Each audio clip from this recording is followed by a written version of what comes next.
વડોદરા શહેરમાં ફરીથી થયો ભાઈગીરીનો દોર। વિદેશી દારૂ વેચવા માટેની થઈ મારામારી। 2/5/2025ના 2 તારીખના રોજ દિનેશ લાલવાનીને માર માર્યો હતો। તે સમયે લાલવાની ફરિયાદ નોંધાવવા માટે પોલીસ સ્ટેશન ગયો હતો।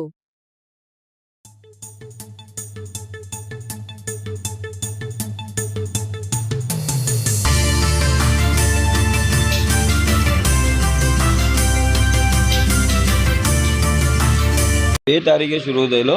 2 તારીખે મારા ભાઈબંધને માર્યું હતું, દિનેશ લાલવાની કરીને છે। તો અમે કેસ કરવા ગયા હતા અલ્પુ ને ગોલુ ઉપર। જે ગોલુએ માર્યું હતું એ ને અલ્પુ જે કરાયું હતું એ। મારા ગોલુ એવું કે માર્યું મારા ભાઈબંધને કે હેરીને બોલાવી 2 લાખ રૂપિયા લેવાના છે। મેં વારસા પોલીસ ચોકીમાં ગયો કમ્પ્લેન કરવા।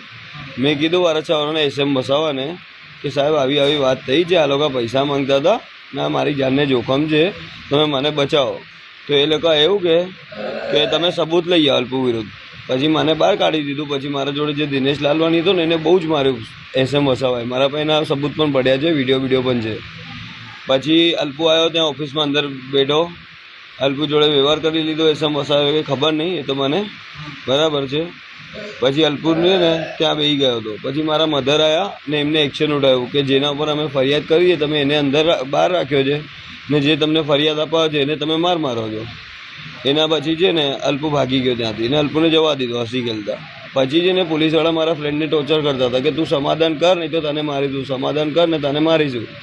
એટલે છે ને એને પણ બેહાડી દીધું ને પેલા સામેવાળાને ગોલુને પણ બેહાડી દીધું। જે અલ્પુએ કરાયું હતું એને પોલીસે કશું પણ કર્યું નહીં, ત્યાં એ બચી ગયો। કઈ આગળ બનાવ કઈ આગળ બન્યું? આ વારસામાં જ બન્યું હતું। મેં એફઆઈઆર પણ કરી હતી, પણ આમને સામને તમને મારવામાં આવ્યો એ કઈ જગ્યા ઉપર મારવામાં આવ્યો? આ માને આજે છે ને ફતેગંજમાં મારવા આવ્યો। 3 દિવસ અગાઉ છે ને મારી રીટ્સ ગાડી છે બીજાની છે એટલે મેં એ વાપરતો હતો, એ મારાથી રવિ મને મંગાવી કે ભાઈ આવી તો મને લેવા। પછી એક છોકરાને મોકલ્યું તો મેં એને કીધું કે લઈ જા ગાડી અને રવિને મોકલ।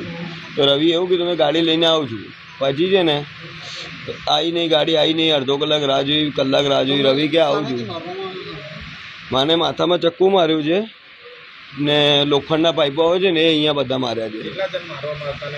5-7 જણા હતા, મને 3 જણને ઓળખું છું અત્યારે। એક અલ્પુ હતો, એક પેલો ચપટ કરીને હતો ને એક રાજુ કરીને હતો હરિયાણાનો। બીજા 3-4 જણા હતા પણ મને આંખમાં મારી દીધું એટલે મેં કશું દેખી જ નહીં પાયો। એમના વિરુદ્ધ કેટલા ફરિયાદો છે? અલ્પુ વિરુદ્ધ 50થી વધુ છે। શું ધંધો કરે છે અલ્પુ? શું ધંધો કરે છે? દારૂનો ધંધો કરે છે। તમારા ઉપર કઈક ફરિયાદ છે પહેલા? આની પહેલા મારા ઉપર છે દારૂની, એવું નહીં કહેતો, પણ એ અલ્પુએ મને એના માટે માર્યું કે મેં અંદર હતો, તમે લોકોએ કેટલું ધંધો કરવું છે ને હવે ધંધો કરવાનો છે, મારાથી પરમિશન લેવી પડશે, પેટી પર 500 રૂપિયા આપવા પડશે, જેવું મૂકે દાદા કરતા હતા। મેં જીતો જાગતો સબૂત છું ને મારા 2 ભાઈબંધ જે ભાગી ગયા એ પણ પ્રૂફમાં છે। એ લોકોએ અલ્પુને ચપ્પડને જોયું હતું અને પોલીસ પાસે પણ વિડીયો પડ્યું છે। એ લોકો મને મારીને ભાગતા હતા અને એનું પણ પોલીસ પાસે વિડીયો પડ્યું છે। પોલીસ પાસે એટલે વિડીયો છે? હા, પોલીસ પાસે વિડીયો છે।